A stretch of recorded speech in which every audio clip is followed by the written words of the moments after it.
Muy buenas tardes. Gracias por estar una vez más en esta su programación en español del Canal 17, en su programa Opiniones. Les saluda Pedro Corso, periodista de Radio Martí. Nuestro invitado de hoy es un amigo de la casa, un amigo personal, el politólogo, analista político, aunque él no sea de su placer el término, pero realmente lo es, y muy talentoso, mi amigo Carlos Sánchez Berzaín. Pero hoy no vamos a abordar, al menos en principio, no vamos a abordar la situación política latinoamericana en particular, y menos de un país en específico. Vamos a tratar temas que a veces se han convertido, en particular para las dictaduras, en consignas, conceptos, políticas de Estado que realmente han sido utilizadas por los dictadores para su beneficio. Me refiero a la no intervención y a la autodeterminación de los pueblos. Repito, dos conceptos que han sido manipulados con mucha habilidad por las dictaduras ideológicas de los últimos años. Carlos, gracias por estar acá. Encantado, Pedro. Un saludo a toda la importante audiencia. Gracias. Carlos, el tema, no intervención, autodeterminación, que aunque no es nuevo, en los últimos años estamos escuchando con más popularidad el término injerencia humanitaria, o sea, una concreción, una materialización del concepto de solidaridad, entiendo yo, pero en dimensión de política internacional. Háblame primero, tú que eres un politólogo, enseñaste Derecho Internacional durante muchos años, háblame primero de este concepto de no intervención y autodeterminación, por favor. Bueno, son instituciones del derecho internacional público. Tú sabes que el derecho internacional empieza siendo el derecho de los estados, el derecho que regula las relaciones entre estados, porque los estados son los primigenios sujetos de ese derecho. Pero después aparecen los organismos internacionales y después se forma un sistema internacional que llega a reconocer incluso al individuo como sujeto de derecho internacional, aunque con capacidad procesal limitada. El derecho internacional ha ido evolucionando conforme ha avanzado la historia y el siglo XX ha sido un siglo muy importante para ese avance, marcado por las dos guerras mundiales, que hacen cambios trascendentales. Y en el ámbito del derecho internacional, la posguerra de la Segunda Guerra Mundial transforma absolutamente esta materia, porque crea la Organización de las Naciones Unidas como un organismo mundial encargado de mantener la paz y la seguridad internacionales, para evitar que se produzca una guerra como la que acaba de terminar la Segunda Guerra Mundial. Entonces, en ese marco de referencia, hablemos de lo que es el principio de no intervención. El más popular de todos los principios internacionales. Así es. El principio de no intervención nace el concepto de soberanía. La soberanía corresponde a un Estado y es definida como el poder de imperium que tiene el Estado para tener autoridad para imponerse sobre toda la población que está dentro de su territorio. Es un poder en principio absoluto. Y por eso no hay nada por encima de la soberanía de un Estado en su territorio y sobre su población. Pero ese concepto que es absoluto en el siglo XVIII, XIX, empieza a transformarse con la Primera Guerra Mundial, con el Pacto de Versalles de la posguerra, y entre la Primera y la Segunda Guerra Mundial en las Américas aparece la llamada doctrina Estrada. El año 1930 el canciller de México, en el día de la conmemoración del Grito de México, proclama la doctrina Estrada, que no es otra cosa que una reivindicación y una afirmación del principio de no intervención. Dice que no es permitido ningún acto de intervención en los estados soberanos, porque está fundado, como te he explicado, en la soberanía. Este principio, llamado también doctrina Estrada, ha sido utilizado a través del tiempo por todas las dictaduras de derecha, de izquierda, fascistas, progresistas, por todos los abusadores del Estado de Derecho, por todos los regímenes que han roto... Y disculpa, que le quitan la soberanía al ciudadano, claro, que eliminan al ciudadano y entonces ellos se apropian de todos esos valores y de todas esas normas. Ellos reclaman la soberanía absoluta y el principio de autodeterminación para protegerse de la presión internacional de los otros estados que ven en ese régimen una amenaza o que ven en ese régimen condiciones de violación a los derechos humanos y a los derechos fundamentales. Pero la doctrina Estrada hoy día, el año 2018, es un anacronismo. Pertenece al derecho internacional clásico y tiene que ser estudiada como historia del derecho internacional. ¿Por qué? Porque cuando se crea la Organización de Naciones Unidas hay una restricción al principio de soberanía y se establecen mecanismos en el ámbito de la preservación y la paz y seguridad internacionales para que no haya ese absoluto no intervencionismo. La misma constitución, la misma creación de los cuerpos de paz afecta en cierta medida la soberanía de las naciones. Es que la soberanía se va achicando y a partir de las Naciones Unidas después viene la Declaración Universal de los Derechos del Hombre. Con la Declaración Universal de los Derechos del Hombre, que es, como su nombre lo indica, universal, la soberanía se achica mucho más. Después vienen los convenios internacionales de carácter regional. Se crea el año 48 la OEA y después viene la Carta de San José, Costa Rica, que es la Declaración Interamericana de Derechos Humanos, y la soberanía se va achicando. Y la historia es muy larga, pero vayamos ya a este siglo. El 11 de septiembre del 2001, en el marco de la OEA, se firma la Carta Democrática Interamericana, donde se establece como derecho de los pueblos la democracia. Y como elementos esenciales de la democracia, el respeto a los derechos humanos, a las libertades fundamentales, la vigencia del Estado de Derecho, la división e independencia de poderes, las elecciones libres y limpias y la libre organización política. Entonces, lo que hay es una comunidad internacional en la cual hay obligaciones que todos los estados tienen que cumplir, que todos los gobiernos tienen que cumplir. Y el gobierno que no cumple esas obligaciones internacionales se pone al margen de la ley. Un gobierno delincuente. Y no puede alegar soberanía, no puede alegar no intervención y no puede alegar autodeterminación, como vienen haciendo los regímenes de delincuencia organizada de Cuba, Venezuela, Bolivia, Nicaragua, utilizando como coartada el clasicismo de la no intervención o de la autodeterminación para cubrir sus crímenes. Pero hay algo que es aún mucho más importante en este avance del derecho internacional y que ahora está muy mencionado, y es el tema de la responsabilidad de proteger. ¿Qué es la responsabilidad de proteger? Es una nueva institución del derecho internacional que nace en el marco de las Naciones Unidas, cuando en el año 2005, en la Asamblea General de las Naciones Unidas, se aprueba como documento final de la Cumbre Mundial del 2005 el contenido de la responsabilidad de proteger. La responsabilidad de proteger no es otra cosa que cuando hay situaciones de emergencia humanitaria o de graves violaciones a los derechos humanos, no hay frontera, no hay soberanía, no hay pretexto que sirva y la comunidad internacional, las Naciones Unidas tienen la responsabilidad de proteger. Y fue Kofi Annan, el exsecretario de las Naciones Unidas que acaba de fallecer, el que llevó adelante este tema por las crisis que habían en Kosovo, por las crisis que se producían en algunos países del África y que hoy día hacen que desde la Secretaría General de la OEA, Almagro, y desde las Naciones Unidas, diferentes países, estén hablando de la responsabilidad de proteger respecto a Venezuela. Voy a hacer el papel de abogado del diablo, y digo abogado del diablo porque no estoy de acuerdo con lo que te voy a preguntar. En cierta medida, perdón, en cierta medida estas prerrogativas, estas capacidades supranacionales que se le confieren a estos organismos no son también un peligro para esos países que respetan la ley, que respetan a sus ciudadanos, pero que por determinadas razones asumen posiciones independientes a los intereses internacionales? No, porque son medidas difíciles de aplicar, tan difíciles que, por ejemplo, en el caso de Venezuela se sigue discutiendo, cuando ya deberían haber tomado medidas más concretas. En el caso venezolano hay declaraciones, hay censuras, hay 4 informes de Almagro en la OEA, hay el Grupo de Lima expresándose, la Unión Europea, Estados Unidos sancionando, todo el mundo. Oye, unas evidencias muy reales de lo que pasa en ese país, sí, porque se aprecia hay abiertamente. Prueba plena, porque eso es de conocimiento mundial. En derecho hay una institución que se llama los hechos notorios.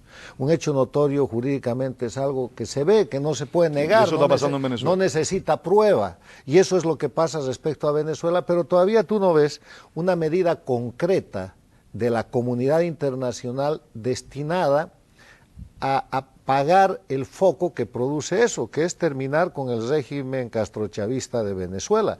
Se están haciendo medidas de contención, es como cuando se suelta una válvula de gas y produce un incendio y el incendio se expande, están controlando los límites del incendio para que no vayan más allá o vayan poco, pero no están atacando el foco que está produciendo el fenómeno.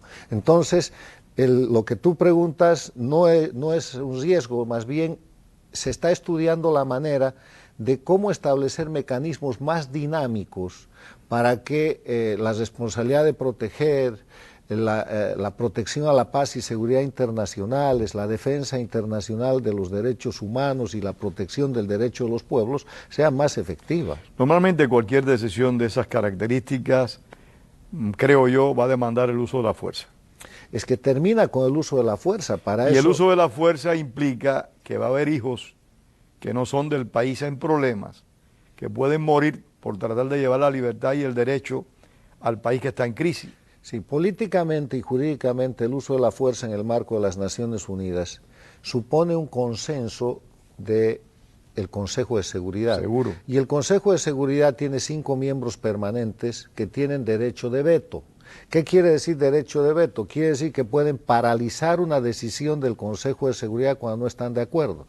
Y esos países son Estados Unidos, Rusia, la ex Unión Soviética, la China, que empezó siendo la China nacionalista y ahora es la China. Esas jugadas políticas internacionales, la China comunista, Francia y la Gran Bretaña. Y eso está dividido hoy día en bloques.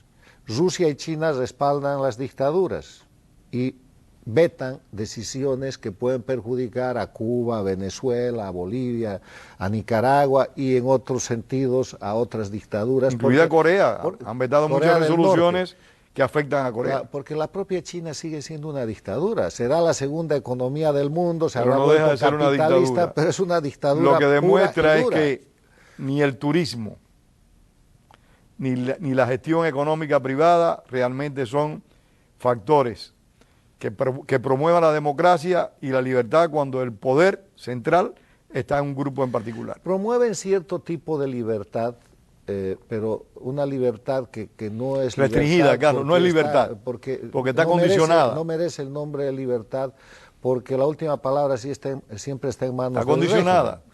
Podemos ver grandes millonarios chinos, podemos ver grandes ricos en Rusia, pero cuando se le ocurre a Putin o al buró chino, esos señores van a la cárcel. Cuando el Comité Central dice no puede ser más rico, ya deja de ser rico. Ya.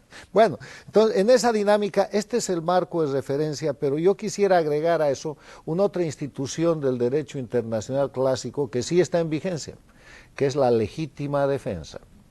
Y para hablar de legítima defensa simplemente hay que hablar de su antecedente más antiguo, que es la teoría de la guerra justa de Santo Tomás de Aquino, que dice que cuando un país, un principado, un estado es agredido, divinamente está autorizado a ir a la guerra si es que se reúnen 3 condiciones.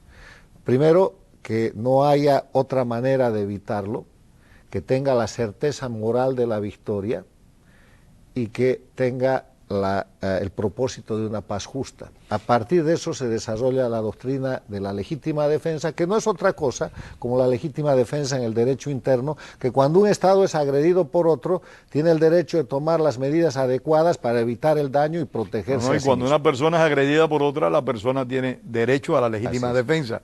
Y me hiciste recordar una vez más al apóstol José Martí. Cuando Martí inició el proceso independentista del año 95, tú sabes que siempre ha habido detractores de la fuerza y defensores de la fuerza. Martí le llamó a aquella guerra del 95 la guerra justa y necesaria. Bueno, siguiendo los términos de Santo Tomás. Siguiéndolos, por eso me recordaste a José Martí. De la teoría de la guerra justa. Y Martí y yo comparto ese punto de vista. La guerra es dolorosa, pero a veces son justas y necesarias, son inevitables.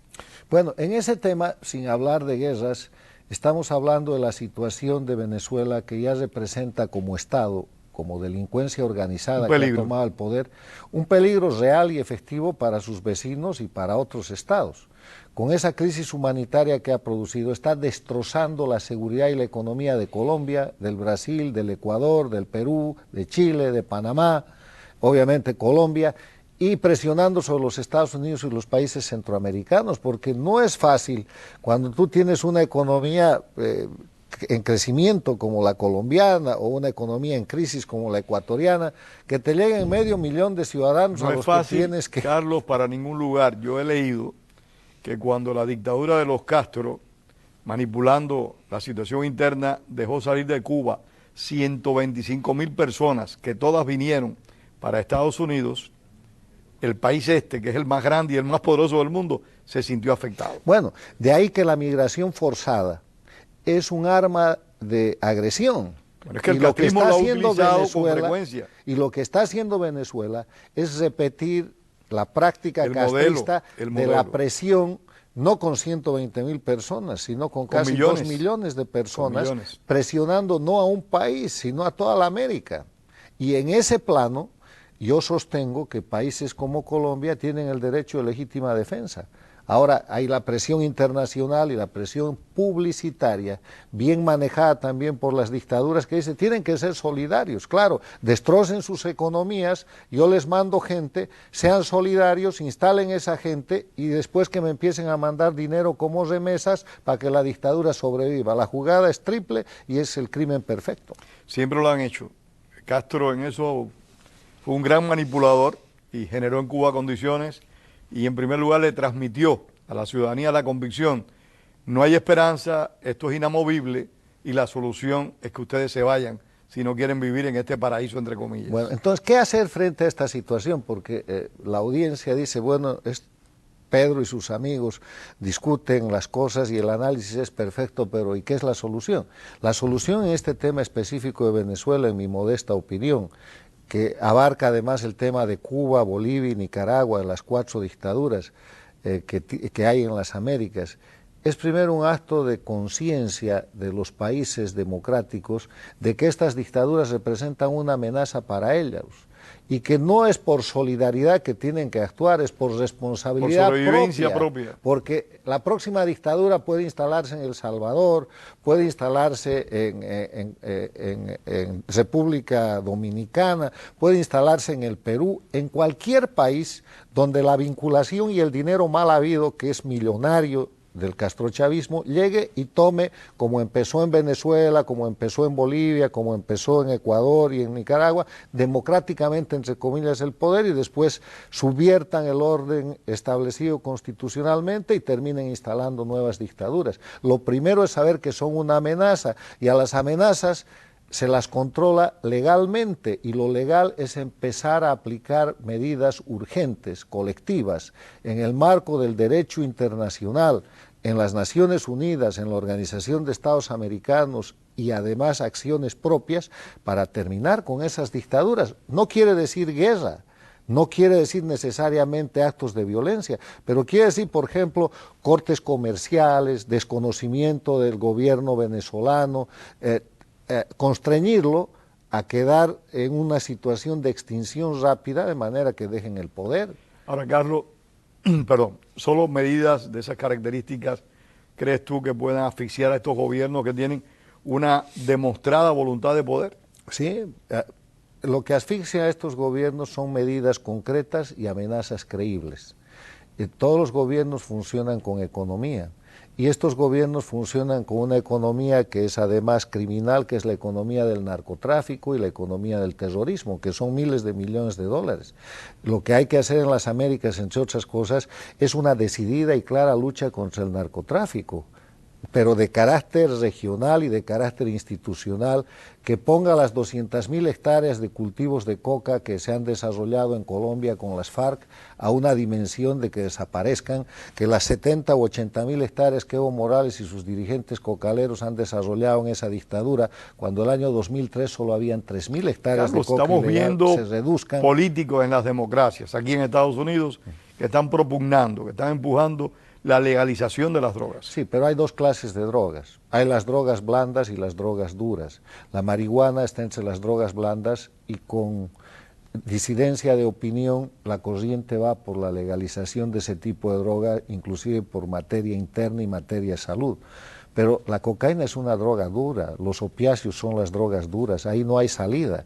Y además de representar eso una amenaza a la salud en toda la región y en todo el mundo, las drogas duras y la cocaína representan un proceso económico terrible porque sangran a los países.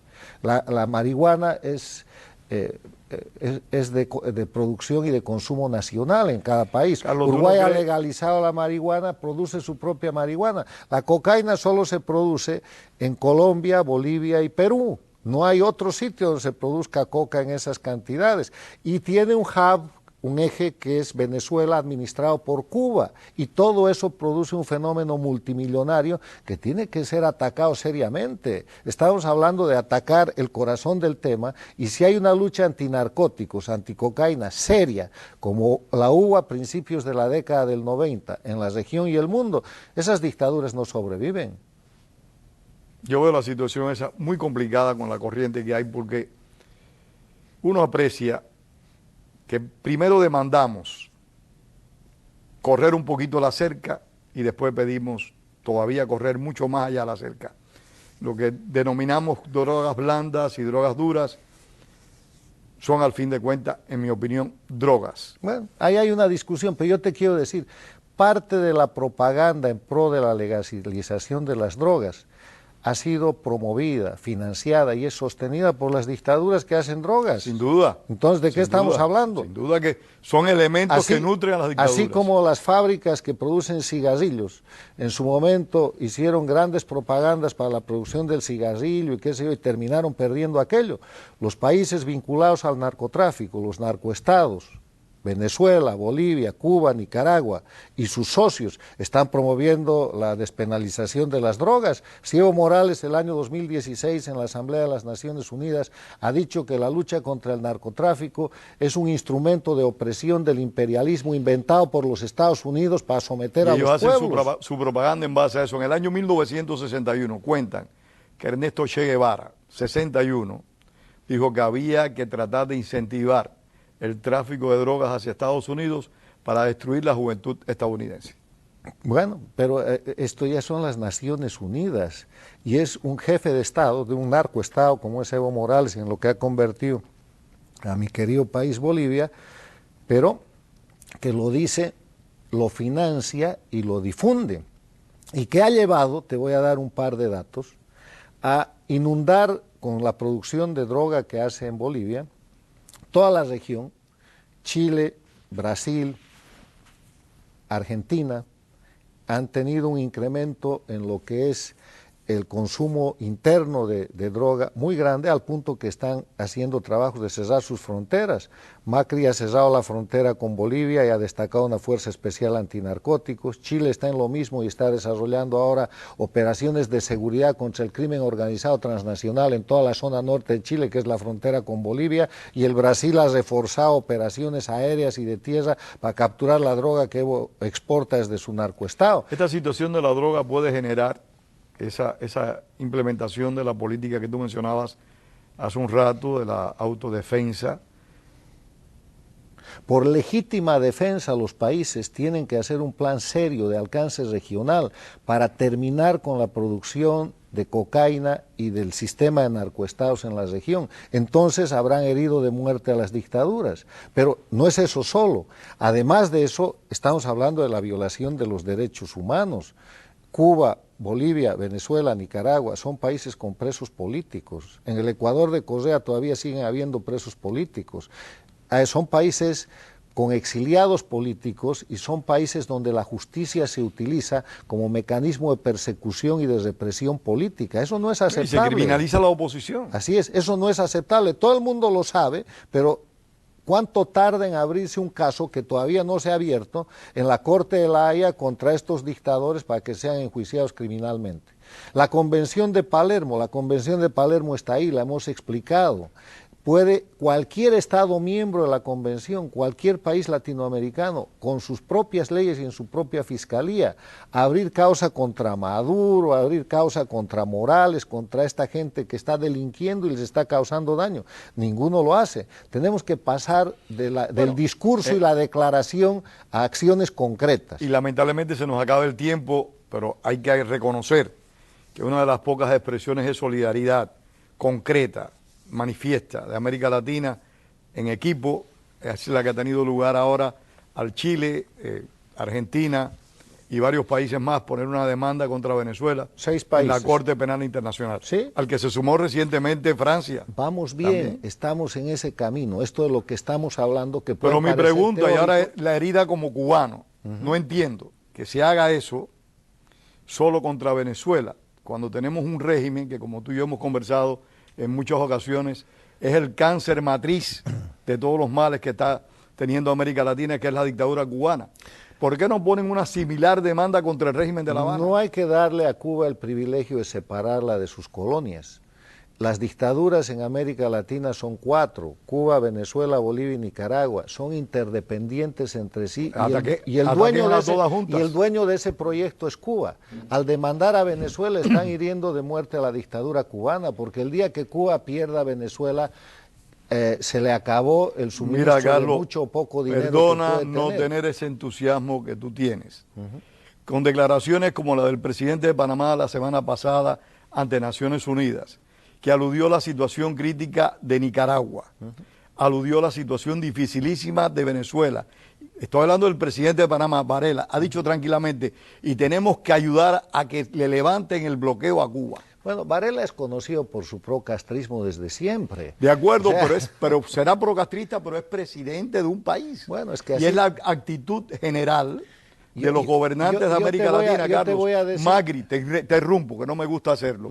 Macri. ¿Qué dijo Macri cuando se reunió con el gobernante cubano, el dictador heredero, de que había que estrechar relaciones, que como la forma de generar más comercio, etcétera? Estamos hablando de Macri, que era una especie de esperanza en la lucha contra las dictaduras. Perdona mi interrupción. Yo creo que es un poco también de miedo a la dictadura cubana. La dictadura cubana... Creo que ya le has puesto el nombre perfecto. El matonaje regional que la dictadura ejerce amedrenta a gobiernos democráticos que prefieren no tener problemas y hacer una declaración generosa a tener una nueva guerrilla, a tener manifestaciones, de esa manera la legítima defensa nunca se va a concretar mientras que haya un guapo en el barrio, y parece que el castrismo sigue siendo el guapo, por desgracia. Para que haya legítima defensa tienes que identificar la amenaza, y si en vez de identificar como amenaza al castrismo, la identificas como una posibilidad de amistad o lo que Se nos acabó el tiempo, Carlos, queda pendiente otro programa. Ahí vamos, encantado. Muchas gracias, Carlos Sánchez Berzaí. Gracias a ustedes también por haber estado con nosotros, y tengamos presente siempre, como decía el apóstol José Martí, la palabra es para decir la verdad y no para encubrirla. Tengan todos muy buenas tardes. Muchas gracias.